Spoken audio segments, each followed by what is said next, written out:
सुनिए, देखिए इसे 3-4 दिन हो गए घर से गए हुए। हमें पुलिस में चल के कंप्लेन कर देनी चाहिए। तुम चाहती हो पुलिस में जाकर ढिंडोरा पीटे?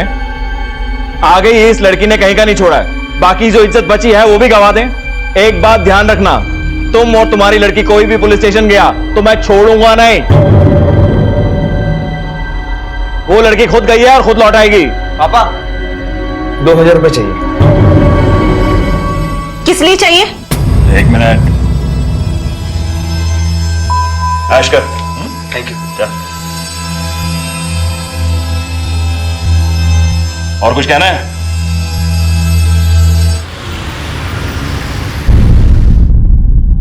अरे सुनो, 3 दिन से रश्मि से बात नहीं हुई है, जरा फोन लगा दो। फ्री के पैसे नहीं है मेरे पास जो उसको फोन लगाती घूमूं। अरे उसे खुद से फोन करना चाहिए हमें।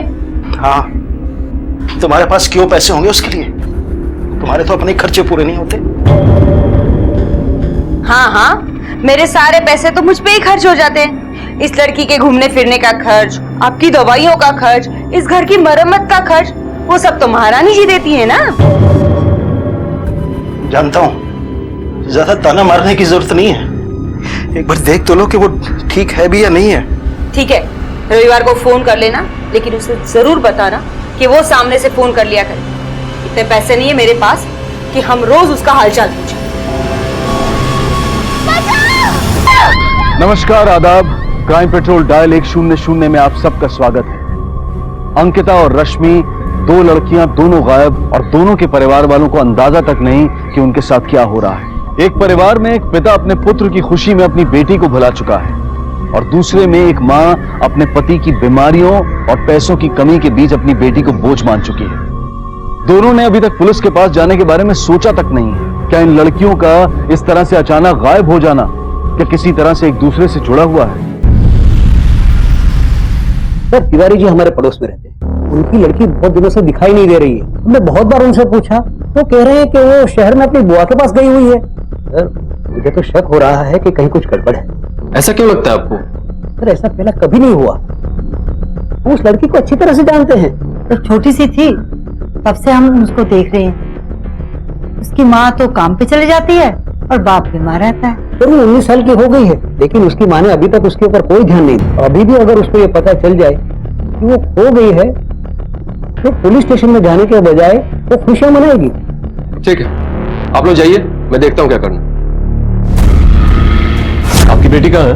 क्या बात है इंस्पेक्टर साहब? आपके पड़ोसी बता रहे थे कि पिछले काफी दिनों से आपकी बेटी आपके घर पे नहीं दिखे।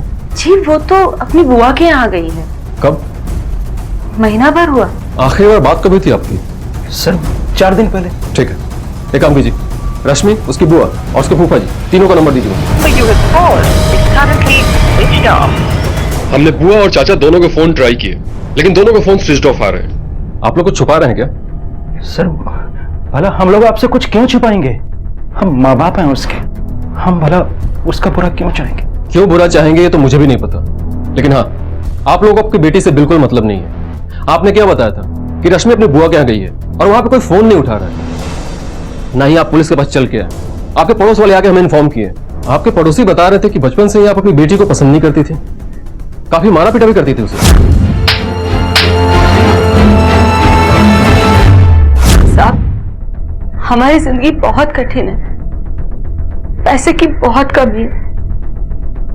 हाँ, ये सच है, मैंने कई बार सोचा कि अगर रश्मि हमारी जिंदगी में नहीं होती तो हमारी जिंदगी बहुत आसान हो जाती। पर साहब, मैंने उसे कुछ भी नहीं किया है। मैं सच कह रही हूँ, वो अपनी बुआ के घर गई है दिल्ली। अब वहां पे पूछताछ कीजिए ना। देखिए, वहां की पुलिस जांच कर रही है। आप लोग बस सिर्फ एक मौका है, जो भी कुछ जानते हैं सब कुछ बता दीजिए। अगर वहां की पुलिस ने आपके खिलाफ एक भी सबूत दिया ना, तो फिर आपका जेल जाना तो बिल्कुल तय है। रश्मि की बुआ फूफा तक पहुंचने के लिए हरियाणा पुलिस ने दिल्ली पुलिस की मदद ली।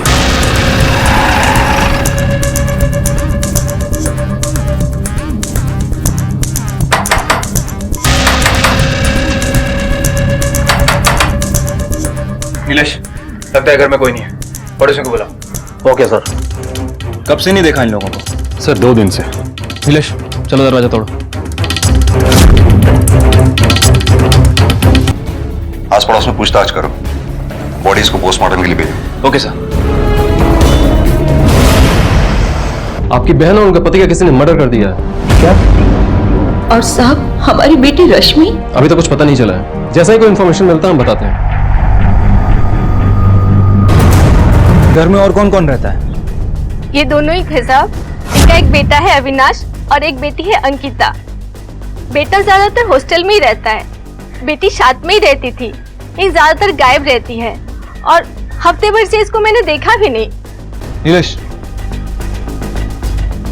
इस घर के दोनों बच्चों का पता करो और जैसे मिले पुलिस स्टेशन लेकर आओ। Okay sir. आप में से कोई इसे जानता है? हाँ सर, इनकी रिश्तेदार की बेटी है।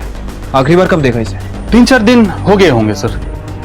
और जब ये मर्डर हुआ वो यहाँ पे रह रही थी या चली गई थी वो पता नहीं सर। इन दोनों को मरे हुए 2 दिन से ज्यादा हो गए। इधर ये तीनों बच्चे गायब हैं। किसका हाथ हो सकता है इन सबके बीच? इस हत्या और इन तीनों बच्चों के गायब होने में कनेक्शन कोई जरूर हो सकता है। इन तीनों बच्चों को ढूंढो, यही सब बताएंगे। सर कहीं ऐसा तो नहीं कि इन सबके पीछे रश्मि हो? अंकिता और अविनाश को उसने ही गायब किया और उसके बाद कहीं भाग गई हो। ये इन तीनों बच्चों के फोन रिकॉर्ड्स निकालो। Okay sir. Sir, Jain sir. Sir, PSI Roshan, Haryana police, Rashmi का मिसिंग केस ये हैंडल कर रहा है। Hi Roshan, any lead on Rashmi missing case? No sir, उसके माँ बाप को कुछ नहीं पता है। We have to be very alert. 2 बच्चियां मिसिंग है, कुछ भी हो सकता है। Yes sir. Sir, phone record के हिसाब से अंकिता का फोन 5 जून की शाम से बंद है। और सर रश्मि का 12 जून से। यानी कि जब इनके फोन बंद हुए तभी गायब हुई होंगी। पता लगाओ आखिरी बार इनके फोन कहां पे एक्टिव थे। सर रश्मि का जो फोन लास्ट टाइम एक्टिव था वो उसके बुआ के घर पे था। और सर, अंकिता का फोन उसके घर के आसपास और अविनाश का उसके हॉस्टल में। अरे क्यों बार बार शहर जाने की बात कर रहे हो? मैंने एक बार बोल दिया ना कि मैं नहीं जाऊंगी तो नहीं जाऊंगी। मैं कैसी माँ हूँ? तुम कैसे पति हो? तुम कैसी माँ हो? तुम कैसे पति हो कि जिसको अपनी बीवी की कोई परवाह नहीं है, और परवाह है तो उसकी जो। जाने दो, तुमसे तो बात करना ही बेकार है।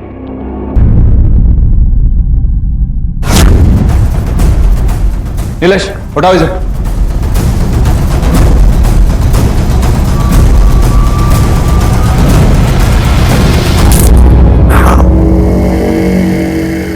कहां गायब था इतने दिन? मैं हॉस्टल में था सर। झूठ बोलता है।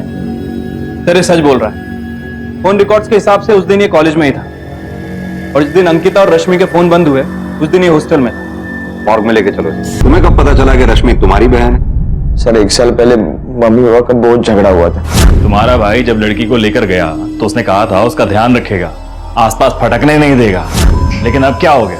वो लड़की सारी छुट्टियां हमारे घर में आकर बिताती है, हैं? और तुम्हें और तुम्हारे भाई को कोई शर्म नहीं आती है? मेरा भाई बीमार है, समझ में आई? और वैसे भी वो तुम्हारी भी बेटी है। अगर थोड़े दिन छुट्टियां बिताने यहाँ पर आ भी गई तो तुम्हें प्रॉब्लम क्या है? प्रॉब्लम है, उस लड़की को देखकर मुझे तुम्हारे धोखे की याद आती है, समझो तुम? मैंने कोई धोखा नहीं दिया तुम्हें।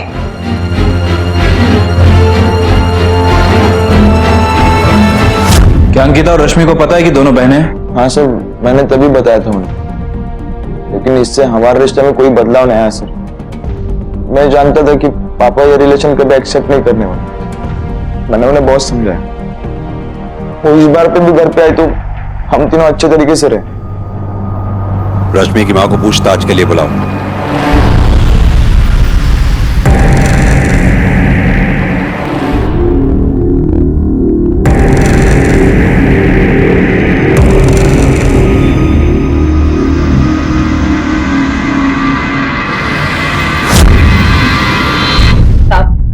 रश्मि अपने जन्म से ही काली थी, इसीलिए उसके पिता ने उसे अपनाने से इनकार कर दिया।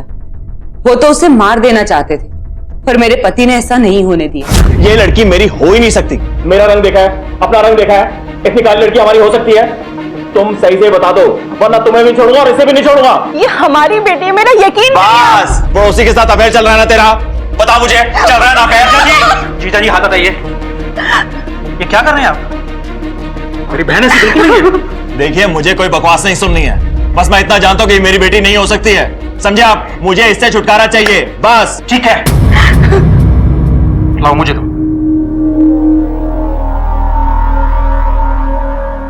ये मेरे घर की लक्ष्मी बनेगी, मैं इसका लालन पालन करूंगा।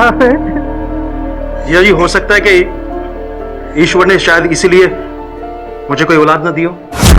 और वो रश्मि को अपने साथ हमारे यहाँ ले आए, पर साहब उसके बाद मेरे पति बीमार हो गए, घर की सारी जिम्मेदारी मुझ पे आ गई। वो बच्ची इतनी छोटी और बाहर का भी काम, पर फिर भी मैंने ही उसे पाल पोस के बड़ा किया। इस बात के बारे में अपने पति को छोड़ मैंने कभी किसी से बात तक नहीं की। ठीक है, आप अभी जा सकती हैं।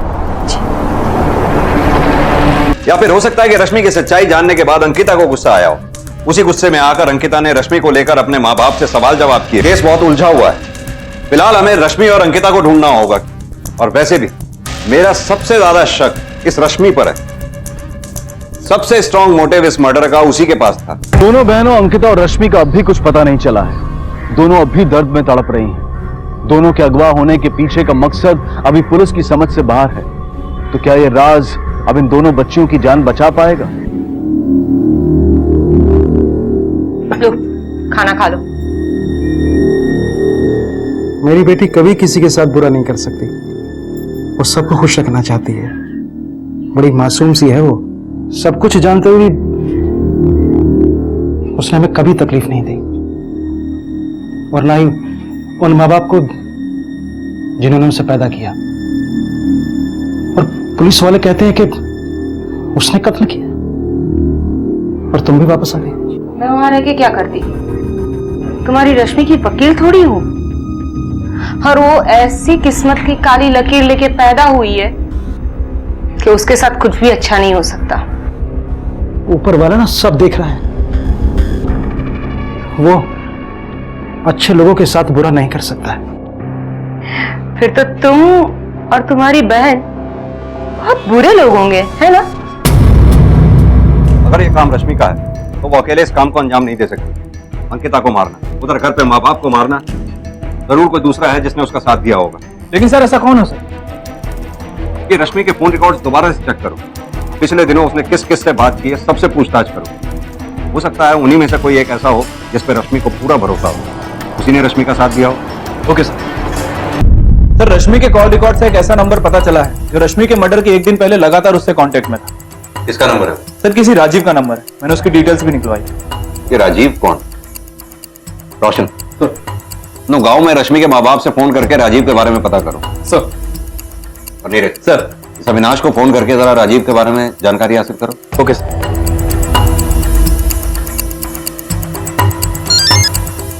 हेलो हेलो अविनाश, तुम किसी राजीव नाम के लड़के को जानते हो?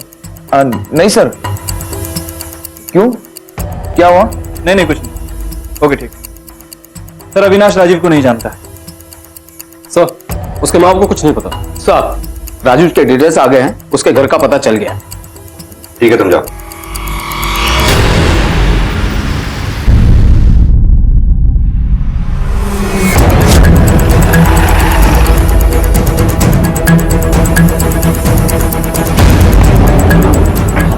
तुम्हें हमारे साथ पुलिस स्टेशन चलना होगा। पर हुआ कैसा? रश्मि कहाँ है? सर मुझे नहीं मालूम। तो फिर जिस दिन रश्मि गायब हुई उससे फोन पर क्या बातें करते थे तुम? सर मैं और रश्मि एक दूसरे से प्यार करते हैं। जब वो पिछले साल आई तब मैं उसे मिला और हम दोस्त बन गए। तब से हम दोनों हमेशा छुप छुप के मिलते।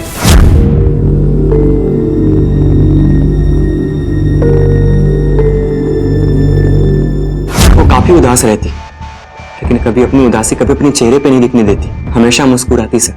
ज्यादा उसके दोस्त भी नहीं थे सर, सिर्फ उसका रूप देखते थे। उसे काली कहकर चिढ़ाते थे, लेकिन उसकी साथी को कोई नहीं देखता था। अच्छा, प्यार करते थे। इतने दिन से वो गायब है, तुम्हें चिंता नहीं हुई उसकी? सर चिंता हुई, मैंने उसे कॉल भी लगाया था, बट उसका फोन स्विच ऑफ आ रहा था। फिर मैं बुआ के घर चला गया, लेकिन वहां पे किसी ने दरवाजा नहीं खोला, तो फिर मैं अपने घर चला गया। लेकिन सर मैं उसे दिन में एक बार कॉल करके देख लेता था। इतने दिन हो गए, तुमने उसकी कंप्लेंट क्यों नहीं की? सर मुझे लगा रश्मि गाँव गई होगी, इसीलिए नेटवर्क इश्यूज होंगे। और ऐसे भी सर उसके गाँव में उसकी माँ अक्सर उसका फोन रख लेती। और सर अगर हर बात को लेकर इतना डरेंगे कि कहीं क्राइम ना हो जाए तो फिर जिएंगे कैसे? ठीक है, तुम जा सकते हो, लेकिन हमसे पूछे बगैर शहर छोड़कर मत जाना।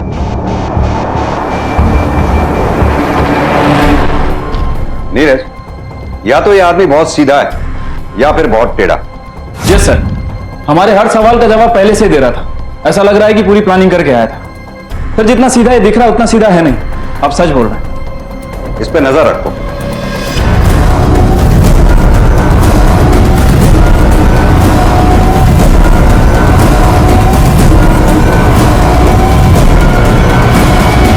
सर मुझे लगता नहीं कि इस राजीव ने कुछ किया होगा। सीधा साधा लड़का है सर। यहाँ से निकलने के बाद वो सीधे घर गया था। कोई भी क्रिमिनल रिकॉर्ड नहीं है और ना ही ऐसे किसी के टच में जो ऐसा कुछ कर सके। कैरेक्टर से तो क्लियर है सर। यहाँ से रश्मि की माँ ने एक बार कहा था कि रश्मि के पिता ने रश्मि को अपनाने से मना कर दिया था। रश्मि अपने जन्म के समय से ही काली थी, इसीलिए उसके पिता ने उसे अपनाने से इनकार कर दिया। क्योंकि उन्हें लगता था कि रश्मि उनकी बेटी नहीं है। क्या पता ये बात सच हो, रश्मि की माँ का किसी के साथ अफेयर हो। रश्मि इस बात का पता लगाना चाहती है और इसी चक्कर में उससे गड़बड़ हो गई हो। ये रश्मि और अंकिता में से कोई भी मिल जाए तो इस केस को सॉल्व करने में बहुत आसानी होगी। हेलो, क्या?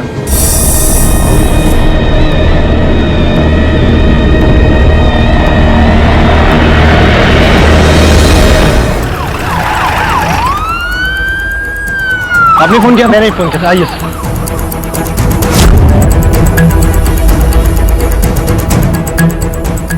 आज जब हम लोग यहाँ से निकल रहे थे तो हमने इसकी लाश देखी, इसलिए हमने आपको इन्फॉर्म किया। देखो कुछ मिलता है क्या?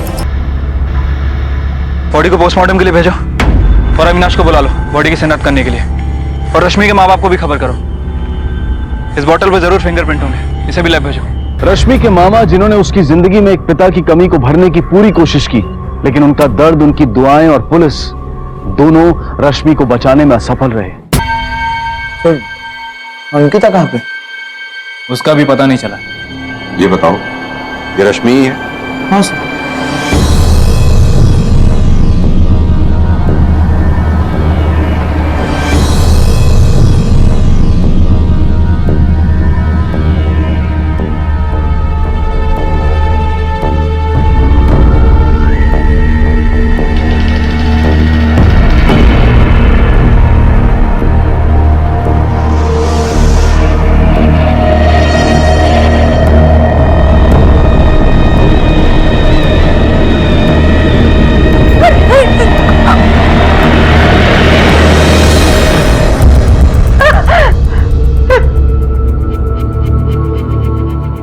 हो गई तुम्हारे मन को तसल्ली?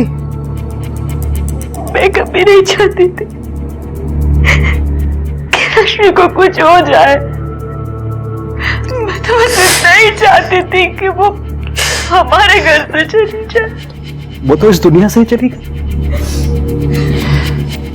कितने अरमानों से लेकर आया था रश्मि को घर।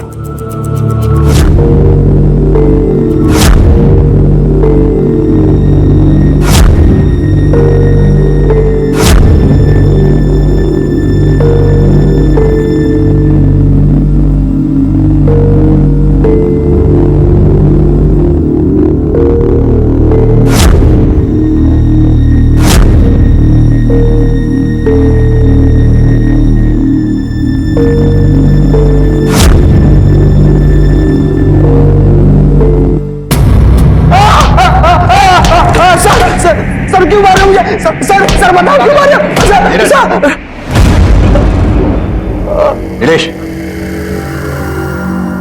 ये बॉटल्स उस जगह से मिली जहां रश्मि का कत्ल हुआ था और इन पे तेरी उंगलियों के निशान हैं। अब भी तू यही कहेगा कि तुझे कुछ नहीं पता? बोल, क्यों मारा तूने रश्मि को? क्यों मारा तूने अपने माँ बाप को? सर मैंने अपने माँ बाप को नहीं मारा है, ना ही रश्मि ने उन्हें मारा है सर। फिर झूठ बोल रहा है? नहीं सर, मैं झूठ नहीं बोल रहा हूँ, मैं सच बोल रहा हूँ सर। मैंने उससे पहले ही रश्मि को किडनैप किया था सर।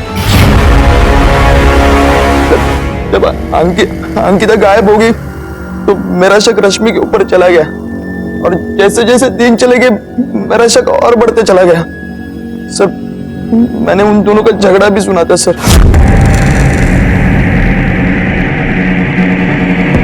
पहले मैं तैयार हो जाऊं, फिर सुंदर बनने की कोशिश में अपना टाइम वेस्ट करते रहना। तुम समझती क्या हो अपने आप को? तुम्हें क्या लगा तुम मुझे धक्का दोगी और मैं चुपचाप बैठी रहूंगी? हमारे घर में रह के, हमारा खाना खा के ऐसी बातें कर रही हो जैसे लग रहा है महारानी हो यहाँ की। जितना हक तुम्हारा है इस घर पे उतना मेरा भी है। मैं बेटी हूँ इस घर की। वो अलग बात है कि मैं चीख कर अपना हक मांगती नहीं, लेकिन मांग सकती हूँ। अगर तुम पैदा ही ना हुई होती तो आज जो लाड प्यार तुम्हारे हो रहे हैं उतना मेरा हो रहा होता। झगड़े के 2 दिन बाद अंकिता गायब हो गई सर, और जैसे जैसे दिन गुजरते गए वैसे वैसे शक मेरा बढ़ता गया, और अंकिता वापस नहीं आई तो मुझे पूरा यकीन हुआ कि ये सब रश्मि ने किया है। और एक दिन मैंने उसे फोन पे बात करते सुना। हाँ वही रखना, मैं बताती हूँ क्या करना है। सर इसीलिए मैंने उसे किडनैप किया।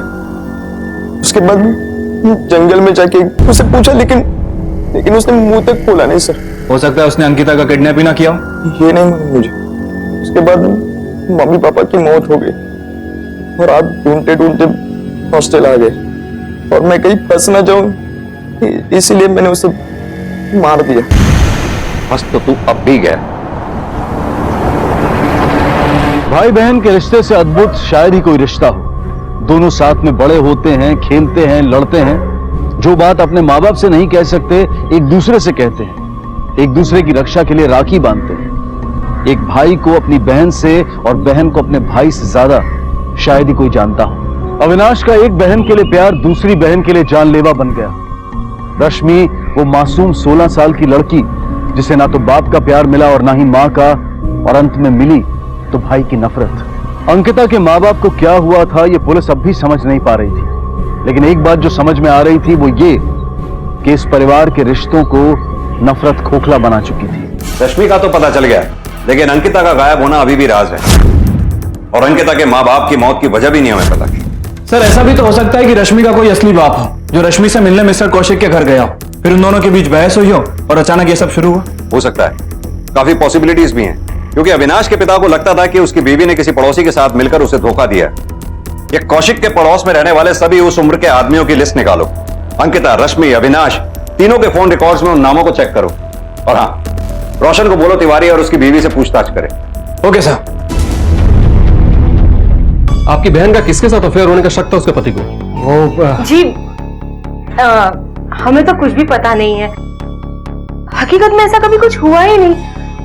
आरती जीजी का किसी के साथ कोई अफेयर नहीं था। बस जीजा जी पागल, उन्हें एक काली लड़की नहीं चाहिए थी अपनी जिंदगी में। ये लड़की मेरी हो ही नहीं सकती। मेरा रंग देखा है, अपना रंग देखा है, इतनी काली लड़की हमारी हो सकती है? फिर भी कुछ याद कीजिए, उन्होंने कभी कुछ नाम बताया हो? कोई भी नाम? देखिए अभी भी एक 15 साल की बच्ची अंकिता गायब है। कुछ भी बताओ, बताइए हमें। नहीं, उन्होंने नाम तो नहीं लिया था किसी का, लेकिन हाँ उनके घर से 2-3 घर छोड़कर एक द्विवेदी जी रहते हैं। वो अक्सर मेरी बहन से बातचीत किया करते थे, जो कि जीजा जी को बिल्कुल पसंद नहीं था। हो सकता है कि उन्हीं पर शक। लेकिन मेरी बहन बिल्कुल सीधी थी, उसने ऐसा कुछ नहीं किया है।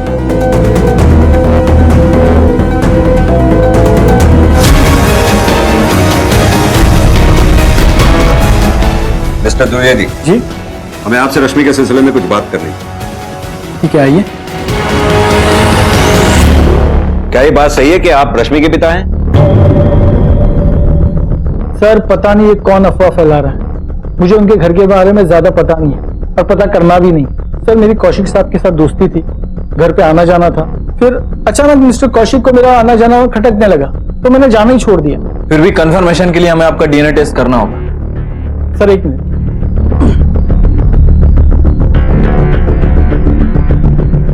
सर ये है डीएनए रिपोर्ट।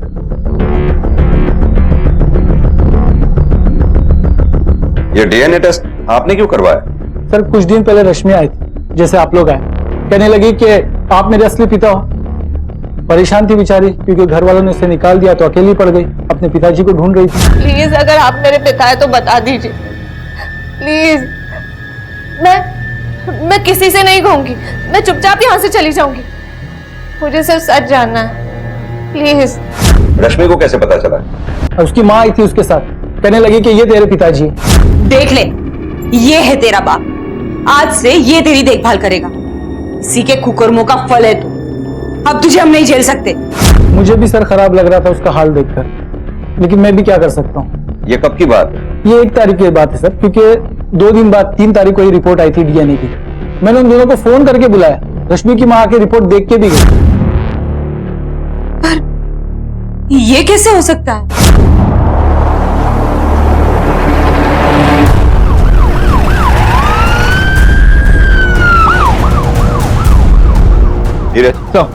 ये द्विवेदी परिवार में कोई भी भरोसे के लायक नहीं। राइट सर, ये सविता को क्या जरूरत थी द्विवेदी के पास जाने की? एक काम करो, सविता को शहर बुलाओ पूछताछ करने के लिए, उसके कॉल रिकॉर्ड्स भी चेक करो और उसके पति की भी मेडिकल हिस्ट्री निकालो। देखो वो सच में बीमार है या बीमार होने का नाटक कर रहा है। Okay sir.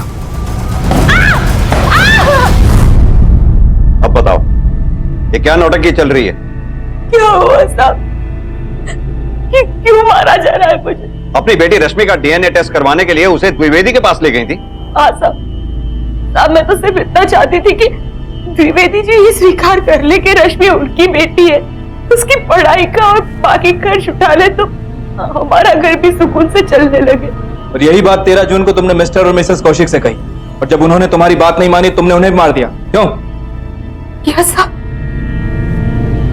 ये हैं तुम्हारे कॉल रिकॉर्ड्स। इसमें साफ साफ लिखा है कि 13 तारीख को जब मिसेस एंड मिस्टर कौशिक का मर्डर हुआ तुम उस वक्त उनके घर पर थी। नहीं साहब,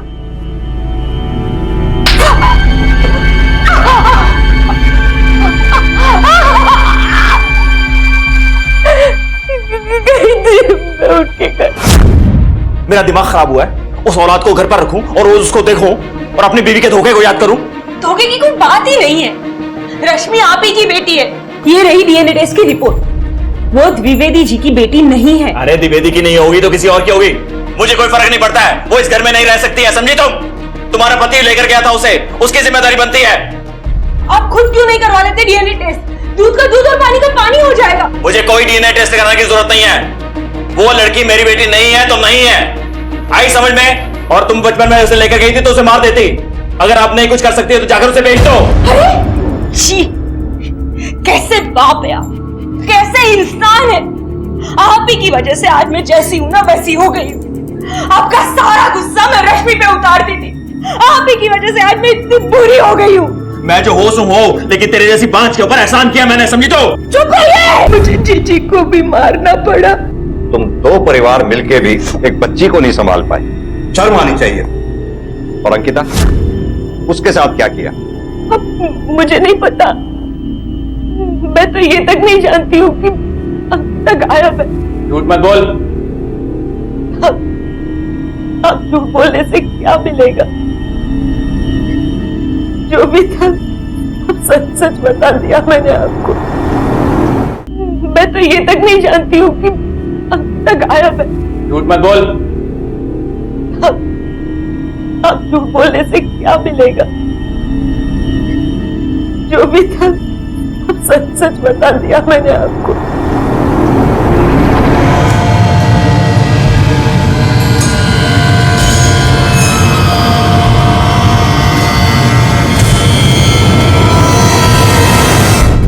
रश्मि को तो हम नहीं बचा पाए। आई होप कि अंकिता जिंदा हो। ये भी घर से ही गायब हुई है। पता नहीं क्यों नीरज, मुझे लगता है कि इस कांड में किसी घर वाले का ही हाथ है। रश्मि के पिता की मेडिकल रिपोर्ट चेक की? यस सर, तिवारी की हिस्ट्री निकाली है, पिछले 15 सालों से बिस्तर पे है। और कोई जो उनके घर पे आता जाता हो? नहीं सर। घर पे आता जाता हो? ये 1 मिनट, रश्मि की कॉल रिकॉर्ड दो।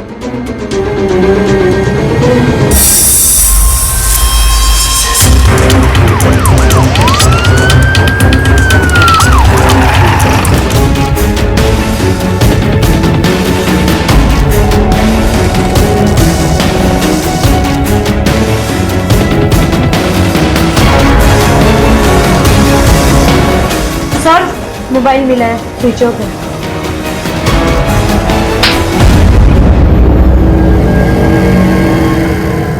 रश्मि का एड्रेस कहां से मिला पता? मैं पहले भी चाहे करता था रश्मि को घर छोड़ने, अपने बाइक पर। एक लड़की जिसके खिलाफ उसका पूरा परिवार था इतनी बेवकूफ तो नहीं हो सकती कि तुझे अपने साथ अपने घर लेके जाए। अगर वो जाती थी, बहुत ही बहादुर लड़की थी वो, उसे कोई फर्क भी नहीं पड़ता था यार। इतनी अच्छी तरह से तो वो खुद को नहीं जानती होगी जितनी अच्छी तरह से तू उसे जानता। सर, उससे प्यार करता हूं, तो ये प्यार उस वक्त कहां था? 3 तारीख से 15 दिन पहले तक तूने एक बार भी फोन नहीं किया। 3 तारीख को 6 बार फोन किया और 3 तारीख के बाद रोज दिन में 4 बार। ऐसा कैसा प्यार जागा था तेरा? 3 तारीख को अंकिता गायब हुई थी, ये सिर्फ कोइंसिडेंस तो नहीं हो सकता। मुझे नहीं पता सर। तेरे घर से जो हमें मोबाइल मिला वो अंकिता का है। एक सच बता दे।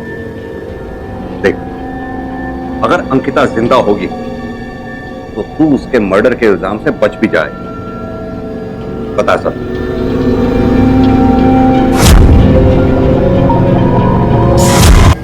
वो एक पार्क में बैठी हुई थी, काफी रो रही थी। मैं उसके पास जाके पूछा कि क्यों रो रही हो, तो पहले तो उसने कुछ नहीं बोला। फिर मैं उसके पास जाके बैठ गया। मुझे लगा शायद वो खुद को अकेला महसूस कर रही है। क्या हुआ? क्यों रो रही हो? कोई प्रॉब्लम है तो बताओ। सब छुटकारा पाना चाहते हैं मुझसे। बोझ बन गई हूं मैं सबके लिए। समझ नहीं आ रहा क्या करूं, कहां जाऊं, इसीलिए रो रही हूं। और फिर मैंने उसे समझाया, तू अपनी बहन को कुछ दिनों के लिए गायब कर दे, फिर देख सब तुझे भाव देंगे। और वो मान गई। और फिर मैंने एक दिन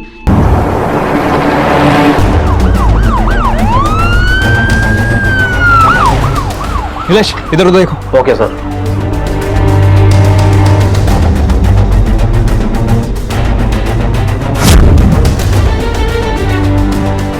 रश्मि मुझे दिन में 4 बार फोन करती, अंकिता कैसी है, ठीक भी है नहीं, खाना खाया है नहीं।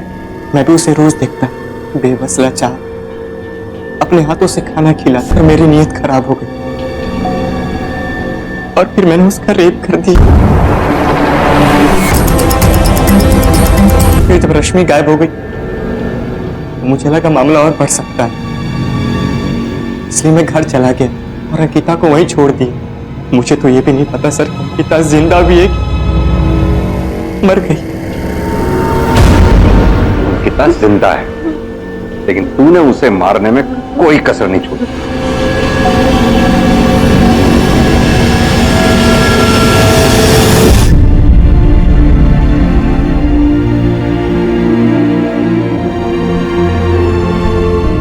किसी की नासमझी, किसी की अपनी बहन को ढूंढने की ख्वाहिश और किसी का अपनी तकलीफों में आकर बह जाना, अपने आप को रोक ना पाना। बहुत सी वजहों से ये सब इस परिवार के साथ हुआ, लेकिन किसी ने भी एक दूसरे को समझने की कोशिश तक नहीं की। और इसका सबसे गहरा घाव उस बच्ची रश्मि पर था।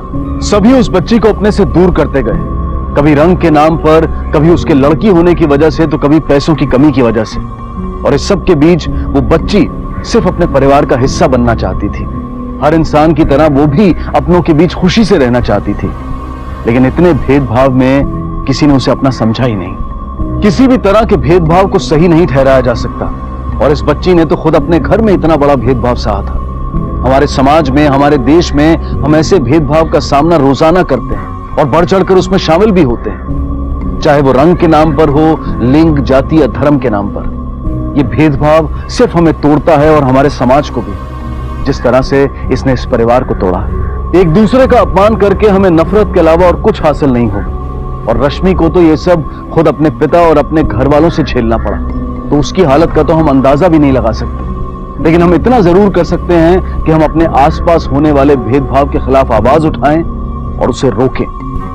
अब मैं अनूप सोनी आपसे विदा लेता हूं, फिर मुलाकात होगी अगले एपिसोड में एक और चौंका देने वाले केस के साथ। तब तक अपना और अपने परिवार का ख्याल रखें और देखते रहें क्राइम पेट्रोल डायल 100। सबक एक को, सीख हम सबको। जय।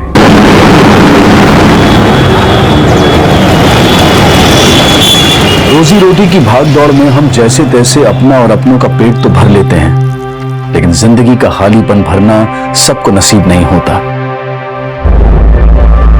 सपनों के पीछे भागने वालों की भीड़ में कई ऐसे भी होते हैं जो अपने अतीत से भाग रहे होते हैं,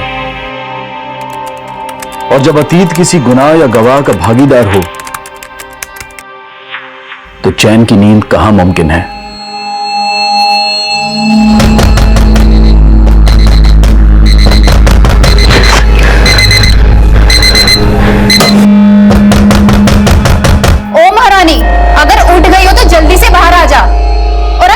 बिना लंच बना ऑफिस गई ना तो घर में घुसने नहीं दूंगी। उठ जल्दी।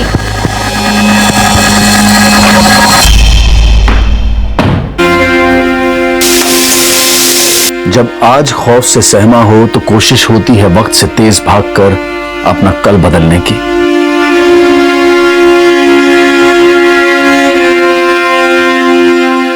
माना कि जिंदगी पल भर में नहीं बदलती, लेकिन दिन के 24 घंटों में एक ना एक पल ऐसा जरूर होता है जो हमारी जिंदगी बदल देने की ताकत रखता है। प्रीति, 7 बज गए, घर चलना है, आज भी ओवर टाइम। तो 7 बज गए तो प्रीति क्या हुआ? नहीं वो मैं मोनिका तुम जाओ, मैं काम खत्म किए बिना नहीं जा सकती, 2 दिन बाद ऑडिट है। ठीक है, बाय, सी यू टुमारो।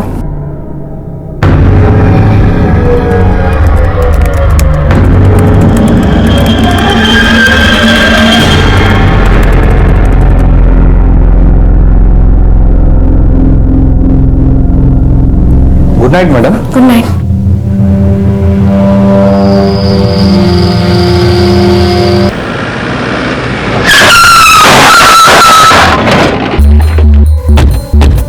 हटिए, हटिए सामने से, हटिए। सिर्फ कैश, एटीएम कार्ड सब है इसमें। मोटिव लूट का लगता भी नहीं है।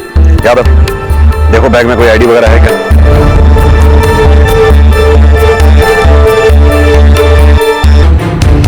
साहब, प्रीति मैडम कल रात 11 बजे ऑफिस से निकली थी। वो जब निकली यहाँ से तो साथ में कोई था उनके? नहीं साहब, सब लोग 7 साढ़े 7 बजे तक निकल गए थे, लेकिन प्रीति मैडम 11 बजे तक नहीं थी। वो क्यों? ये मैं कैसे बता सकता हूँ, शायद होगा कोई काम। बॉस लोग 10 बजे तक आएंगे, आप उन्हीं से पूछ लीजिएगा। प्रीति का फोन नंबर और एड्रेस होगा आपके पास? हाँ साहब।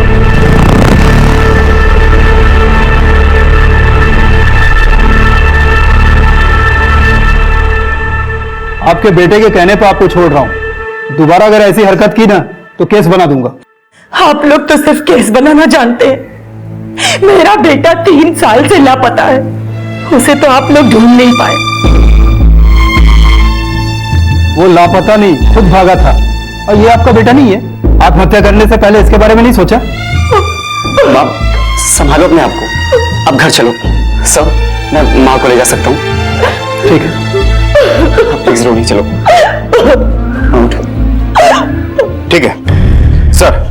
प्रीति सेक्टर 26 में अपने कजिन ब्रदर और भाभी के साथ रह रही थी। शनाख्त के लिए उन लोगों को बुला लिया। जैसे ही ऑफिस का स्टाफ आता है सबसे पूछताछ करो, इस ऑफिस से लेके क्राइम सीन तक जहां जहां सीसीटीवी है सबकी फुटेज निकलवाओ। तब तक मैं प्रीति के भैया भाभी से मिलता हूं। सर।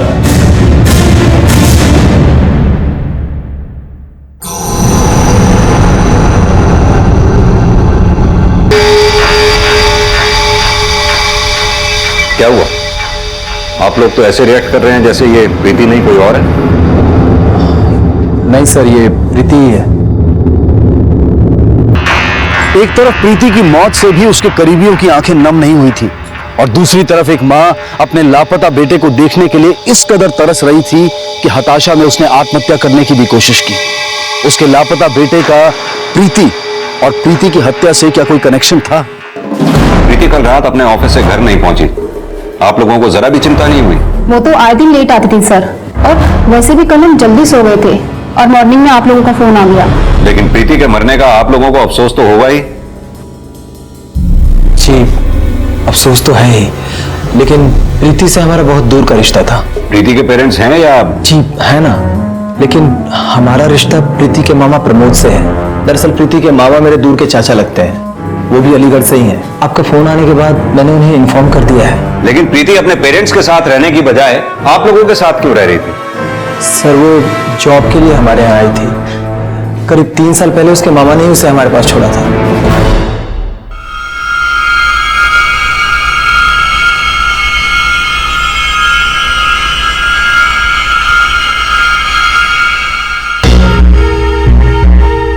प्रीति पिछले 3 साल से आप लोगों के साथ रह रही थी।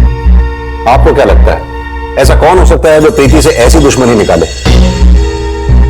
सर, अब इसके बारे में तो हमें कोई अंदाजा नहीं है। दुश्मन का अंदाजा नहीं, लेकिन कोई दोस्त, बॉयफ्रेंड? सर, इसके बारे में तो हमें प्रीति ने कभी नहीं बताया कि उसका बॉयफ्रेंड था या नहीं। इनफैक्ट वो अपनी पर्सनल लाइफ के बारे में हमसे बहुत कम बातें करती थी। सर, मुझे नहीं लगता कि प्रीति की लाइफ में कोई बॉयफ्रेंड होगा, क्योंकि वो अपने काम को लेकर फोकस थी। सर, मैंने उसे कई बार कहा था कि तुम टाइम पर घर चली जाया करो, और शायद उसे घर जाना अच्छा नहीं लगता था। कल भी वो ओवर टाइम कर रही थी, और इसी ओवर टाइम के चक्कर में उसके साथ ये हादसा हुआ। आप कहना क्या चाहती हैं, साफ साफ बताइए। सर, कल 11 सवा 11 बजे प्रीति ने मुझे फोन किया था। तब ऐसा लग रहा था जैसे वो किसी प्रॉब्लम में थी।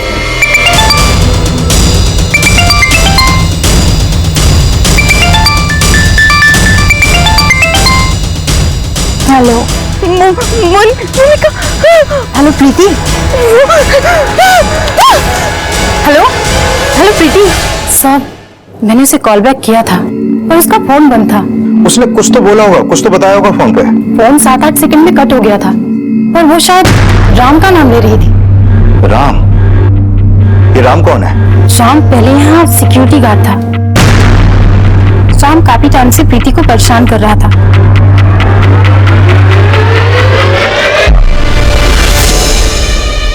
मुझे पता चला तो मैंने ही इसे राम की कंप्लेन करने के लिए कहा।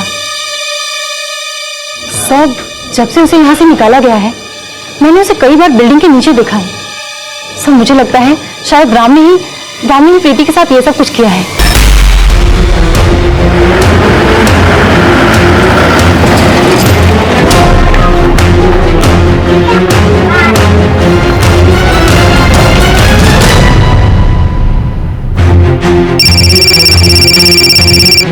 हाँ बोलो। सर, प्रीति की जिंदगी में खलनायक सामने आया है। कौन? राम मेहदी, आसाम का रहने वाला है सर। अभी 1 हफ्ते पहले तक एरन टेलीकॉम में सिक्योरिटी गार्ड था। प्रीति की ईव टीजिंग कंप्लेन में बाहर निकाला गया। सर, कल रात उसे प्रीति को ऑफिस के बाहर देखा गया और अभी वो फॉर्म बंद करके गायब है। उसके घर में भी ताला लगा। मैंने उसके पड़ोसियों से पूछताछ की तो पता चला कि अपना सामान लेकर अभी थोड़ी देर पहले अपने घर से निकला है। वो जरूर शहर छोड़कर भागने की कोशिश कर रहा होगा। बस अड्डा, रेलवे स्टेशन सभी पे अलर्ट कर दो। हो सकता है शायद वो खुद मिल जाए या कोई इंफॉर्मेशन मिले। सिक्योरिटी गार्ड राम मेहदी के गायब होने की सूचना से पुलिस तुरंत हरकत में आ गई।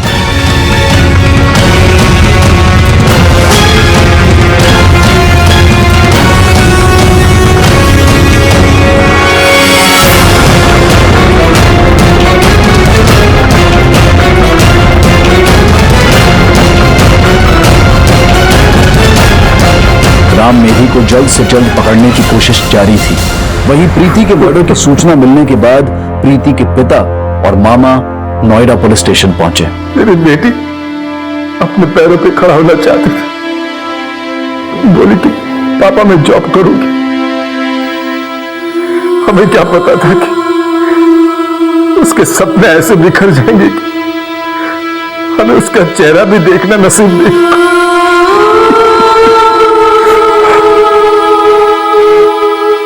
किसने मारा मेरी बेटी को? किसने? एक सिक्योरिटी गार्ड था आपकी बेटी की कंपनी में, राम। हमें उसी पे शक है।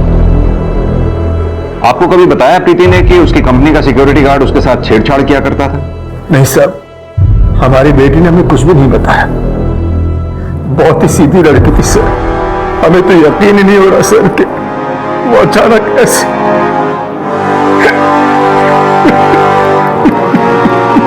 जीजा जी,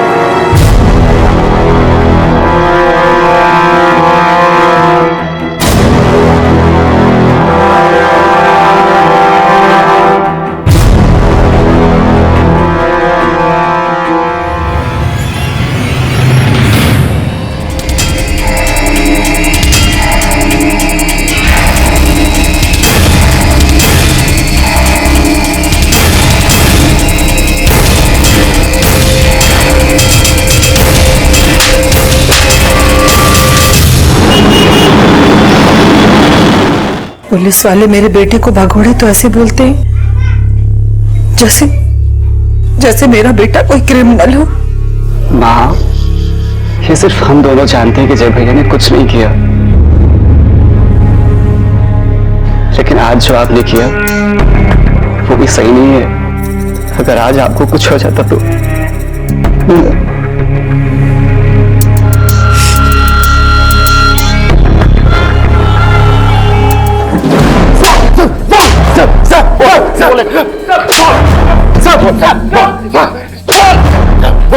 सब मैंने नहीं मारा, सब मैंने नहीं मारा प्रीति मैडम। मारा नहीं तो भागा क्यों? और कल रात प्रीति के ऑफिस के बाहर करने क्या गया था तू? मैं प्रीति मैडम से माफी मांगने गया था ताकि वो मुझे माफ कर दे और फिर से काम पे लगवा देता। फिर सुबह जब मुझे मालूम हुआ कि उनका खून हो गया तो सब मैं डर के भाग गया, क्योंकि मुझे मालूम था आप लोग सब मुझे पे शक करेंगे, लेकिन मैंने प्रीति मैडम को नहीं मारा साहब, मैं सच कह रहा हूँ। कदम तेरी ऐसे सच नहीं उगलेगा, तोड़ो उसे और तब तक तोड़ते रहना जब तक सच ना उगले। साहब मैंने नहीं मारा प्रीति मैडम, साहब मैंने नहीं मारा प्रीति मैडम, साहब नहीं मारे साहब। सर अभी तक राम ने कुछ नहीं उगला, लेकिन बहुत जल्द सब उगल देगा। सर प्रीति के ऑफिस की बिल्डिंग के बाहर का सीसीटीवी फुटेज नहीं करो सर।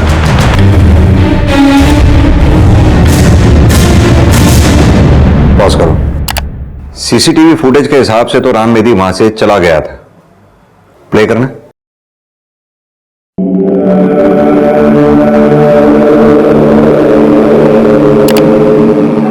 ये कौन? जूम करना। ये राम मेदी के जाने के 47 सेकंड बाद कोई दूसरा आदमी आ गया, चेहरा भी अपना पर्पसली ढका हुआ है। सवाल ये है कि राम मेदी के जाने के 47 सेकंड बाद वाकई कोई दूसरा आया या राम मेदी कपड़े बदल कर आ गया। मैं सच कह रहा हूँ सर, मैंने कुछ नहीं किया सर, मैं सच कह रहा हूँ आपसे। सर राम मेदी का ना तो घर में ऐसी कोई टी शर्ट मिली और ना ही रेलवे स्टेशन में बरामद हुए इसके सामान में है। सर हो सकता है ये राम मेदी ना हो।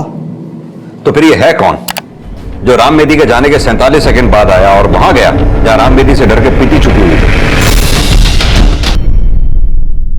और फिर 15 मिनट बाद ये वापस लौटा। वो दरिंदगी के 15 मिनट सिर्फ 47 सेकंड में तो प्लान नहीं किए गए होंगे। हो सकता है राम मेदी जानता हो कि ये है कौन। राम मेदी ने ही इसे प्रीति से बदला लेने के लिए भेजा हो। मैंने कुछ नहीं किया सर, मैं सच कह रहा हूँ आपसे। पुलिस के बहुत जोर देने पर भी राम मेधी अपने बयान पर कायम था। हालांकि ये साफ था कि प्रीति का मर्डर करने वाला राम मेधी नहीं था, लेकिन राम मेधी की हत्यारे से सांठगांठ और प्रीति के कलीग से भी हत्यारे की पहचान पता लगाने की कोशिश की जा रही थी। सर मुझे समझ नहीं आ रहा कि ये कौन हो सकता है। मोनिका, तुमने बताया था कि राम मेदी के ऑफिस से निकाले जाने के बाद तुमने राम मेदी को ऑफिस के बाहर कई बार खड़ा देखा था। वो अकेला होता था या उसके साथ में कोई और भी होता था? सर मैंने उसे अकेले ही देखा था। ऑफिस के अंदर या बाहर कोई ऐसा हो जो प्रीति को स्टॉक करता हो, या फिर कोई ऐसा जिसकी प्रीति पे बुरी नजर हो? सर प्रीति 3 महीने पहले तक कस्टमर केयर डिपार्टमेंट में काम करती थी। वो मिस्टर कपूर के अंडर में काम करती थी। सर प्रीति ने बताया था कि मिस्टर कपूर ने उसके साथ बदतमीजी करने की कोशिश की थी। क्या हुआ प्रीति, तू रो क्यों रही है? अरे कुछ नहीं किया मैंने, झूठ बोल रही है। एक काम ठीक से नहीं करती है। आज मैंने उसे दांत दिया, बोला जॉब से निकला दूंगा, तो देखो नोटेगी मुझ पे झूठा एलिगेशन लगा रही है। नहीं मैं झूठ नहीं बोल रही हूँ। Shut up. सर इसके बाद प्रीति खुद जॉब छोड़ना चाहती थी, पर हमारे बॉस ने उसका डिपार्टमेंट चेंज कर दिया था। बॉस कौन? मिस्टर कपूर? नहीं सर, हमारे जीएम भाटिया सर। तो फिर मिस्टर कपूर के साथ क्या हुआ? साहब मिस्टर कपूर को हमारे बॉस ने वार्निंग दी थी, जिससे उनका प्रमोशन रुक गया था। इस वजह से वो प्रीति से काफी चिढ़ते थे और कह कुछ भी नहीं पाते थे। सर यकीन मानिए, मैंने प्रीति के साथ कभी भी कोई भी बदतमीजी नहीं की। सर ये उसने झूठा एलिगेशन लगाया था मुझ पर। प्रीति से नफरत निकालने की एक वजह यह भी हो सकती है। वैसे तुम्हारे बारे में जो कुछ भी पता चला है उससे लगता नहीं कि प्रीति ने झूठ बोला होगा। सर उसने झूठ ही बोला है। सर उसकी वजह से मेरा प्रमोशन रुक गया। प्रमोशन तो तुम्हारा क्रिमिनल बनने में हुआ। पहले एक सीधी सादी लड़की को मोलेस्ट करने की कोशिश की और बाद में उसका रेप ही नहीं, उसका मर्डर भी कर दिया। सर आप ही सोचिए ना, मैं एक बीवी बच्चा वाला आदमी हूँ सर। मैं ऐसी हरकत करके अपनी जिंदगी क्यों बर्बाद करना चाहूंगा? नीयत में अय्याशी और शक्ल पे शराफत, तुम्हारे जैसे लोगों से रोज सामना होता है हमारा। अब सीधी तरह से बताओगे या हम उगलवाएं? सर जिस रात ये कांड हुआ ना, मैं अपने घर पे था। चाहे तो आप चेक कर लो सर। चेक तो अब तुम्हारा सारा बैकग्राउंड होगा, क्योंकि तुम्हारे जैसे लोग किसी से नफरत निकालने के लिए क्या क्या चालाकियां कर सकते हैं सब जानते हैं। अभी तो तुम्हें जाने दे रहे हैं, लेकिन ये शहर छोड़कर जाना मत। जा सकते हैं आप। इस कपूर पे नजर रखो। सर प्रीति की पोस्टमार्टम रिपोर्ट का क्या स्टेटस है? अभी तक नहीं आई सर। अगर प्रीति का रेप हुआ है तो डीएनए सैंपल के थ्रू उस रेपिस्ट तक पहुंचा जा सकता है। पुलिस को लग रहा था कि प्रीति की मेडिकल और पोस्टमार्टम रिपोर्ट के जरिए क्रिमिनल को आइडेंटिफाई करने की लीड जरूर मिलेगी, लेकिन प्रीति की पोस्टमार्टम रिपोर्ट ने इस केस को और भी ज्यादा उलझा दिया। सर, ये प्रीति की पोस्टमार्टम रिपोर्ट, इस रिपोर्ट के मुताबिक उसकी मौत उस रात 11 बजे के आसपास हुई और एक्सेसिव ब्लीडिंग की वजह से उसकी मौत हुई। लेकिन सर, सेक्सुअल असॉल्ट का कोई साइन नहीं मिला, यानी उस रात प्रीति के साथ कोई रेप नहीं हुआ। शायद मर्डर करने वाले ने यह विटनेस किया कि राम मेदी प्रीति का पीछा कर रहा था। उसे यह बात तो साफ है कि वो प्रीति को पहले से जानता था और उसने कोई पुरानी दुश्मनी निकाली। सर, जिस रात प्रीति का मर्डर हुआ उस दिन उसका मैनेजर कपूर शाम 7:30 बजे ऑफिस से निकल गया था और अगले दिन सुबह तक वो अपने घर वैशाली में ही था। सर, हो सकता है उसने इस आदमी को प्रीति को मारने के लिए हायर किया हो। प्रीति का मर्डर करने वाला क्या वाकई किसी का मोहरा था? राम मेदी के बाद अब टेलीकॉम के मैनेजर के कॉल रिकॉर्ड्स और गतिविधियों को भी खंगाला जा रहा था और मोहरे को प्रीति को मारने की मंशा रखने वाला दोस्त या दुश्मन भी समझा जा रहा था। प्रीति के कॉल रिकॉर्ड्स खंगाले जा रहे थे, लेकिन हत्यारे की पहचान अब भी रहस्य बनी हुई थी। नहीं सर, तो मुझे बिल्कुल समझ में नहीं आ रहा है कि कौन हो सकता है। देवेंद्र जी, प्रीति पिछले 3 साल से नोएडा में इन लोगों के साथ रह रही थी। इनसे पहले जब तक वो आपके साथ थी, क्या कोई ऐसा था जिसकी मंशा प्रीति को नुकसान पहुंचाने की हो? कोई मनचला दोस्त, कोई बॉयफ्रेंड? नहीं सर, ऐसे तो कुछ नहीं था। अगर होता भी तो वो आपको क्या बताती? मेरा मतलब एक सिक्योरिटी गार्ड से लेकर एक कंपनी के मैनेजर तक ने प्रीति की नाक में दम कर रखा था, उसने ये बातें आपको नहीं बताई, तो हमेशा आपको सब कुछ बताया हो, इस बात की क्या गारंटी? हमें तो कुछ समझ नहीं आ रहा सर। मेरी बेटी बिल्कुल गाय जैसी थी, क्या पता था कि उसका सीधापन ही उसे खा जाएगा। कभी कभी इंसान की खामोशी ही उसकी दुश्मन बन जाती है। प्रीति की हत्या उसकी खामोशी का ही परिणाम थी, लेकिन प्रीति की खामोशी में किस दर्द की आग छुपी थी? ऐसा कौन सा जख्म था जिसने प्रीति को इतना रिजर्व बना दिया था कि उसके करीबियों से भी पुलिस ये नहीं जान पा रही थी कि प्रीति अपने किस दोस्त या किस दुश्मन के अपराध का शिकार हुई थी।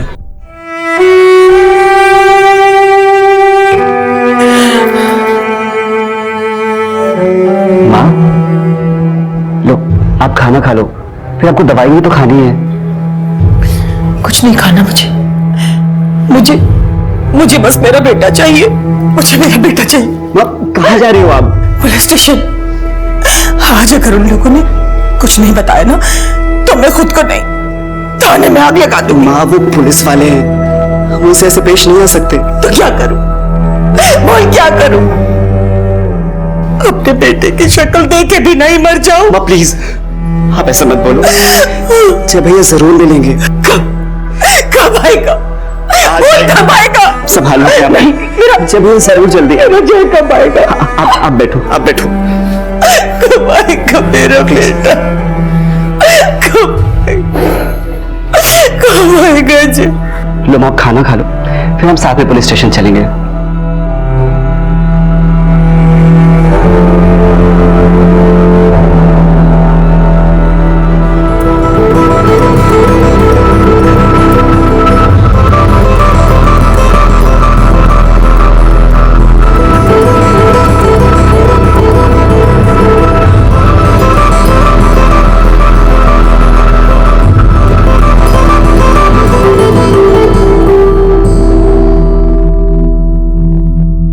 सर, अभी तक प्रीति के बारे में जो भी पता चला उससे ये तो साफ है कि प्रीति एक चुपचाप रहने वाली सीधी सादी लड़की थी।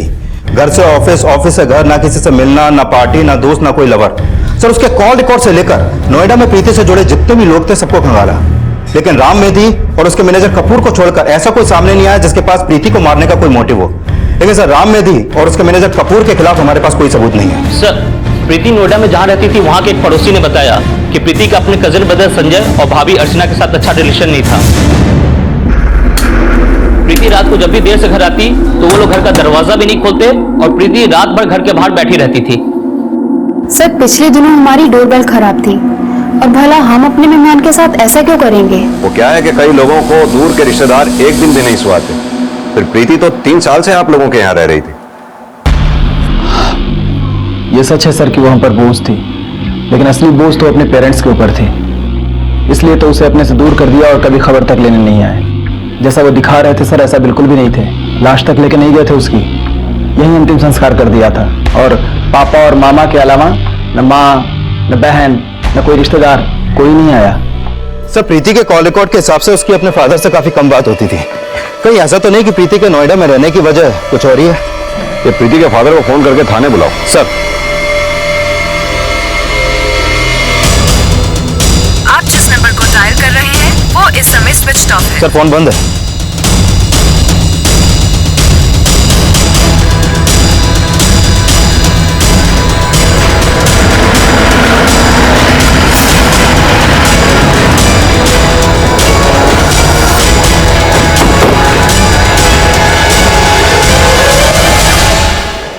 ताला लगा हुआ है। सुनिए, ये देवेंद्र जी का परिवार कहाँ गया है जो यहाँ रहते हैं? 2 दिन पहले वो लोग शायद कहीं घूमने गए। घूमने गए? इनकी बेटी की मौत हो गई और ये घूमने गए? ये क्या कह रहा है साहब? 2 दिन पहले तो सही सलामत थी, उनके साथी तो गई हुई उनकी बेटी।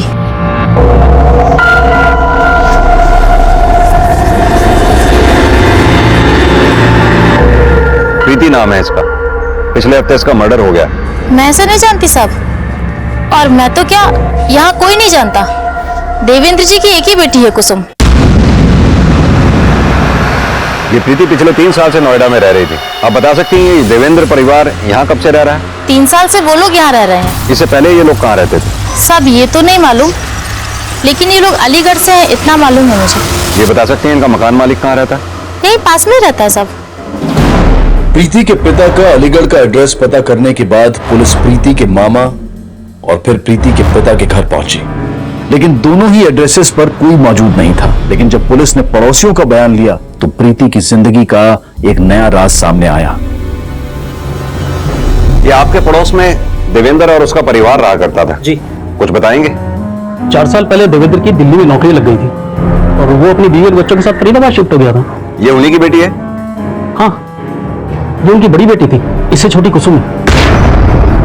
आपने कहा कि 4 साल पहले देवेंद्र अपने परिवार समेत फरीदाबाद में शिफ्ट हो गए थे, लेकिन ये उनकी बेटी प्रीति पिछले 3 साल से नोएडा में क्यों रह रही थी? प्रीति नोएडा में रहती? जी। हमने तो कुछ और ही सुना था। क्या सुना था? सुना था 3 साल पहले कोई लड़का इसे भगा कर ले गया था। लड़का?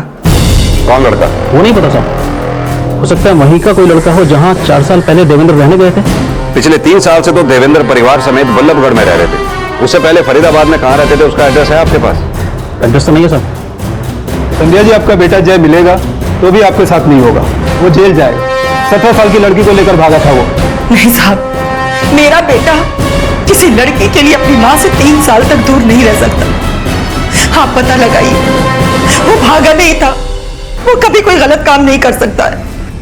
सर, अगर वाकई में कोई लड़का 3 साल पहले प्रीति को लेकर भागा था तो 3 साल से प्रीति नोएडा में क्यों रह रही थी? हो सकता है 3 साल पहले प्रीति जिस लड़के के साथ भागी वो भाग तो गई, लेकिन उनका रिश्ता ज्यादा दिन तक टिक नहीं पाया हो और प्रीति के मर्डर में उसी लड़के का हाथ हो। सर, अगर ऐसा कुछ है तो प्रीति के फादर और मामा ने हमें कुछ क्यों नहीं बताया, और अब पूरे परिवार सहित कहाँ गायब हो?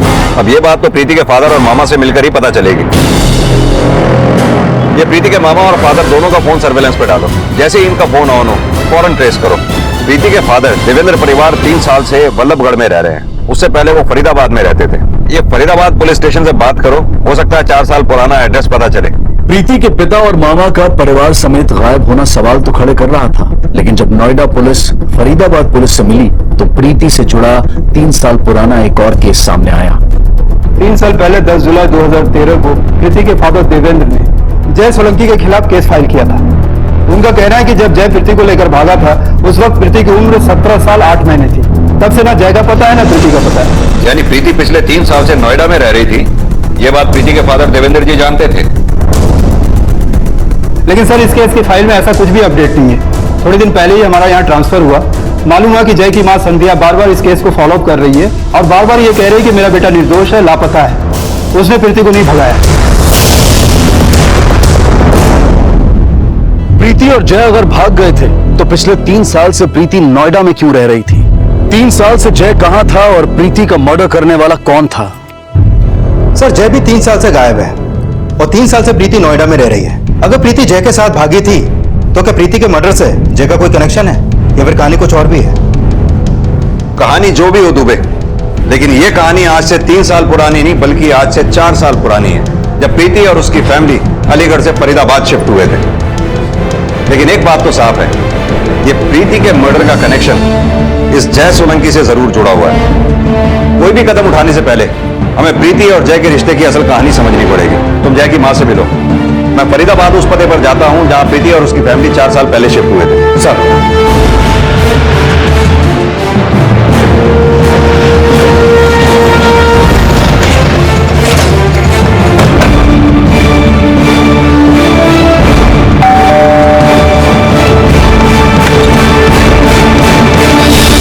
जी सर, 4 साल पहले प्रीति की फैमिली हमारे यहाँ किराए पर रहने आई थी।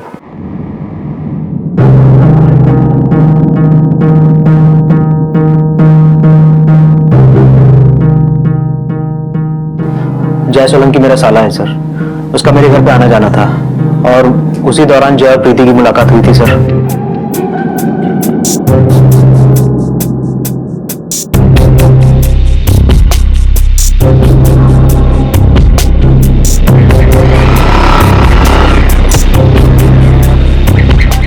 सॉरी।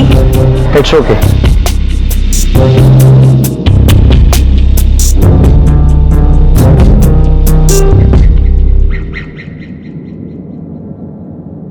प्रीति, कुसुम,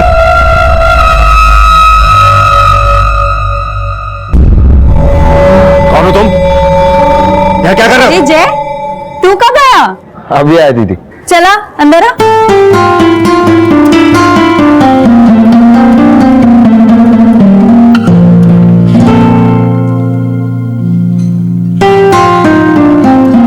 सर फिर देखते देखते उनकी पहली मुलाकात प्यार में बदल गई। आग लगाने वाले पूछ रहे कि धुआं कहां से निकला। गगन, अपने सालों को समझा दे, मेरी बेटी के आसपास भी दिखा तो अच्छा नहीं होगा। सर उसके बाद प्रीति के फादर देवेंद्र जी ने प्रीति को उसके मामा प्रमोद जी के पास अलीगढ़ रहने भेज दिया था और उसके कुछ दिन बाद वो लोग भी यहाँ से घर खाली करके चले गए सर। कितना टाइम रहे वो लोग यहाँ पर? सर करीब 1 साल। और प्रीति को अलीगढ़ कब भेजा? सर घर खाली करने से 2 महीना पहले। सर प्रीति के फादर ने जब जय पर प्रीति को भगाने का आरोप लगाया था उस वक्त प्रीति अलीगढ़ में थी सर। माना कि जय प्रीति से बहुत प्यार करता था साहब, लेकिन वो अपनी माँ से और अपने भाई से उतना ही प्यार करता था। और मुझे नहीं लगता साहब कि वो अपनी माँ और अपने भाई से बिना मिले, बिना फोन किए 3 साल तक रह सकता है। लेकिन संध्या जी, एफआईआर के हिसाब से जय पे केस फाइल हुआ 10 जुलाई की सुबह। आपकी जैसे आखिरी बार कब बात हुई? 8 जुलाई की रात को। बेटा 10 बज गया, कहाँ है तू? अब तक घर नहीं पहुंचा। माँ मैं आज रात घर नहीं आ सकता। क्यों बेटा? ऑफिस का एक थोड़ा सा काम है तो आने में सुबह होगी। लेकिन हमें तो पता चला था कि वो उस रात ऑफिस में था ही नहीं। और 9 जुलाई की सुबह जय का फोन अलीगढ़ में एक्टिव था और उस समय प्रीति भी अलीगढ़ में ही थी। जरूर प्रीति के बाप ने जय को गायब करवाया है और प्रीति को भी उसी ने कहीं छुपा दिया है। लेकिन प्रीति का तो मर्डर हो चुका है। प्रीति का मर्डर? और मेरा बेटा साहब, मेरा बेटा कहाँ है साहब? लेकिन अभी तो आप बोल रही थी कि जय ने प्रीति को नहीं भगाया। हाँ नहीं भगाया था साहब, लेकिन वाह, प्रीति को तो आप लोगों ने ढूंढ लिया, लेकिन मेरा बेटा 3 साल से लापता है। उसकी कोई खबर आप लोगों ने हमें नहीं दी। और एक माँ होने के नाते क्या मैं अपने बेटे के बारे में इतना भी नहीं पूछ सकती? जय की मां जय को निर्दोष बता रही थी, लेकिन जल्द ही प्रीति के फादर का पक्ष भी सामने आने वाला था। सर प्रीति के फादर का फोन अभी रुड़की में ऑन हुआ है और मुजफ्फरनगर की तरफ ट्रैवल कर रहा है। ये रुड़की और मुजफ्फरनगर के बीच में जितने भी टोल नाका और चेक पोस्ट हैं सभी को अलर्ट कर दो।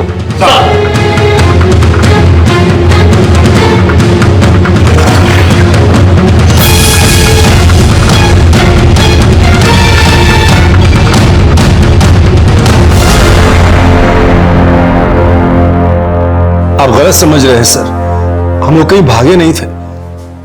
प्रीति की अस्थियां विसर्जित करने हरिद्वार गए थे। लेकिन 3 साल पहले आपने फरीदाबाद पुलिस में यह कंप्लेंट लिखवाई थी कि आपकी बेटी प्रीति जय सोलंकी के साथ भाग गई थी। आपने फरीदाबाद पुलिस से प्रीति को ढूंढने के लिए भी कहा था, जबकि आपने प्रीति को नोएडा में छुपा के रखा हुआ था। पिछले 3 साल से क्या छुपा रहे हैं आप लोग?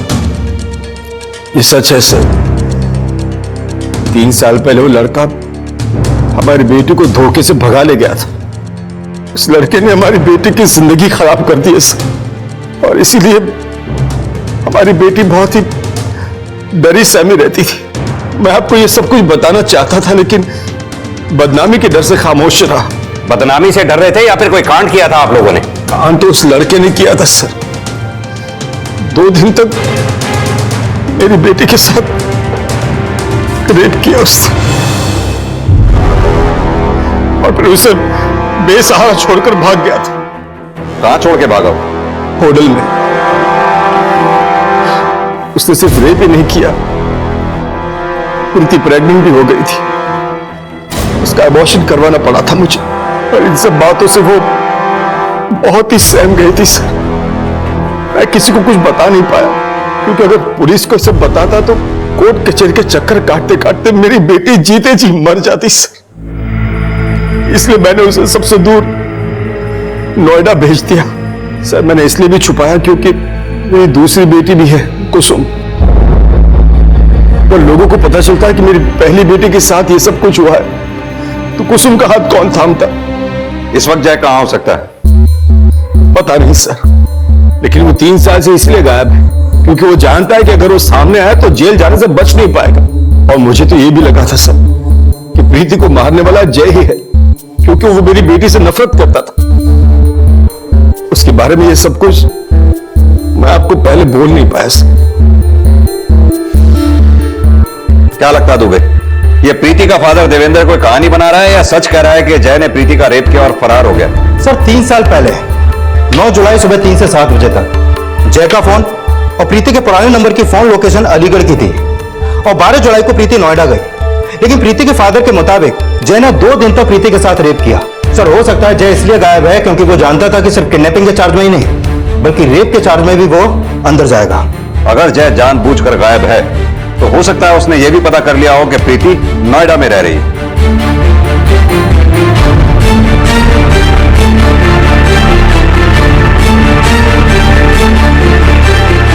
क्या लगता है दुबे, ये जय सोलंकी तो नहीं? सर अगर ये वाकई में जय सोलंकी है तो एक बात अजीब है। 3 साल तक इसने ना तो अपनी मां से कोई कांटेक्ट किया और ना ही अपने भाई अजय से। हो सकता है जय की मां और भाई जय के कांटेक्ट में हो और उसका राज छुपा के उसे बचाने की कोशिश कर रहे हो। वो जानते हो कि जय ने प्रीति को भगाया ही नहीं बल्कि उसका रेप भी किया और बाद में उसका मर्डर भी किया। और 3 साल से हमें वो ये दिखाने की कोशिश कर रहे हैं कि जय प्रीति के फादर देवेंद्र की साजिश का शिकार है। दुबे, जय की मां, भाई, प्रीति का बाप, मामा, सबके पिछले 3 साल के कॉल रिकॉर्ड्स निकलवाओ। देखिए किसकी कहानी सच्ची है और किसकी झूठी। और हाँ, फरीदाबाद के पुराने केस की फाइल निकालो और दोबारा से चेक करो, पता तो चले किसकी स्टेटमेंट सही है और किसकी गलत। दोनों तरफ से हमें कंफर्म करना होगा। सर, प्रीति की हत्या ने 3 साल पुराने उस केस को फिर से जिंदा कर दिया जिसमें पिछले 3 साल से जय सोलंकी को एक आरोपी मानकर ढूंढा जा रहा था। जय अब कहां था ये जानने के लिए जय और प्रीति से जुड़े हर शख्स का बयान एक नए नजरिए से लिया जा रहा था। सर, प्रीति के फादर देवेंद्र ने बताया था कि 12 जुलाई को प्रीति उनसे होटल में मिली थी, लेकिन 12 जुलाई को तो प्रीति के फादर की फोन लोकेशन अलीगढ़ की थी। साहब, मैं जल्दी में फोन अपने घर पे ही भूल गया था। लेकिन उस दिन तुम्हें होटल से कोई फोन नहीं आया था, जैसा कि तुमने कहा प्रीति ने तुम्हें होटल से कांटेक्ट किया था। हाँ, शायद फोन प्रीति के मामा को गया था। अब झूठ बोलने की कोई गुंजाइश बची नहीं है। हाँ यादव सर, जय के भाई अजय की एक इंफॉर्मेशन हाथ लगी है। मैंने क्या किया? मैंने किया।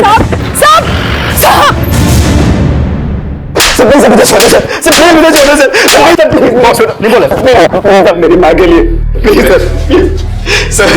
तुम्हें तुम्हारी माँ की फिक्र है, लेकिन तुम्हारे भैया को तुम्हारे माँ की फिक्र थी? सर, भैया माँ पे जान छिड़कते थे। तो फिर कहाँ गायब है तुम्हारे भैया 3 साल से? सर, 3 साल से यही सवाल तो हम आपसे कर रहे हैं और यही सवाल तुम पूछना चाहते थे प्रीति से। यादव,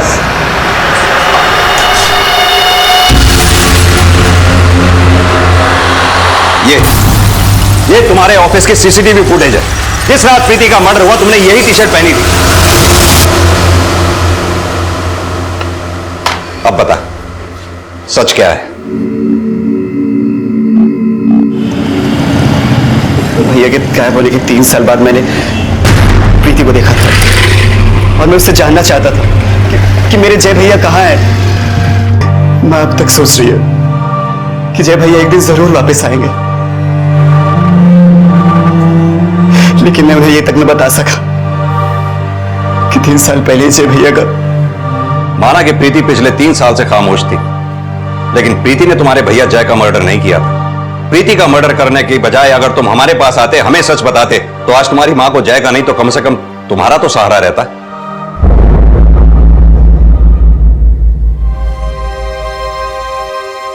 सच जब झूठ से ढका हो तो भ्रमित वो आशाएं होती हैं जो किसी को खोकर उसको पाने की उम्मीद नहीं छोड़ती।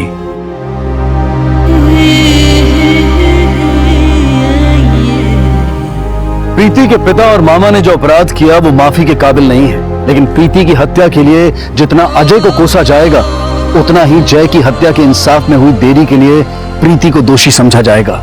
माना कि प्रीति ऐसी मनोदशा में थी जिसमें सच बोलना आसान नहीं होता, लेकिन सच जब चुप्पी साध लेता है तो वो झूठ से भी वहशीला हो जाता है। और चुप्पी को अपने दर्द की दवा समझने वाले अक्सर ये नहीं सोच पाते कि असल में चुप्पी ही उनके दर्द की वजह होती है। अब मैं अनूप सोनी आपसे विदा लेता हूं, फिर मुलाकात होगी अगले एपिसोड में एक और चौंका देने वाले केस के साथ। तब तक अपना और अपने परिवार का ख्याल रखें और देखते रहें क्राइम पेट्रोल डायल 100। सबक एक को सीख हम सबको। जय हिंद। इस तरह के और भी एपिसोड देखने के लिए हमारे चैनल को सब्सक्राइब करें और बेल आइकन दबाना ना भूलें।